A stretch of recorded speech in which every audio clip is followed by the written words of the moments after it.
പവിഴം, നിന്റെ ലോറി മാമനെ കണ്ടു. വയറ് നിറച്ച് ചാരായം മേടിച്ചു കൊടുത്ത് ഞാൻ അയാളെ ബോംബെക്ക് അയച്ചു. ലോഡ് ബോംബെക്കായിരുന്നു. ദൈവം നമ്മുടെ കൂടെയാ. എന്റെ ട്രാൻസ്ഫർ ശരിയാവുന്നവരെ നമ്മുടെ സത്യം ആരും അറിയാൻ പോകുന്നില്ല.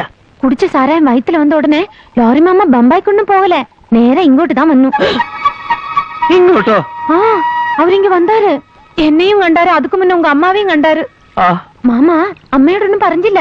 என் கையை பிடிச்சாரு, கொஞ்ச நேரம் கரைஞ்சாரு, அப்புறம் போயிட்டாரு.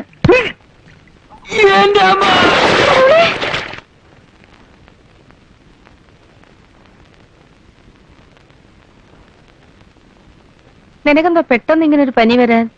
വല്ലതും കൊണ്ട് പേടിച്ചോ മോനെ? കാലാവസ്ഥ മാറിയതുകൊണ്ടാ. അതിനിവിടെ അടുത്ത കാലത്ത് കാലാവസ്ഥയൊന്നും മാറിയില്ലല്ലോ.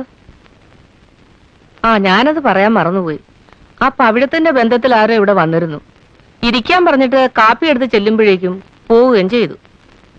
അന്ന് പൊള്ളാച്ചി പോയി വന്നതിന് ശേഷം അവക്ക് എന്തോ ഒരു മന്ദതയുണ്ട്.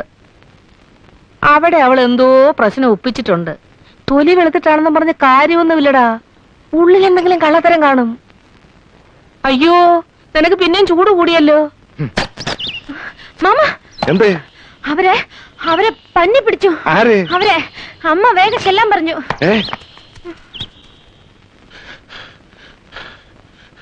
എന്താ? ഹരിക്ക് നല്ല പനി.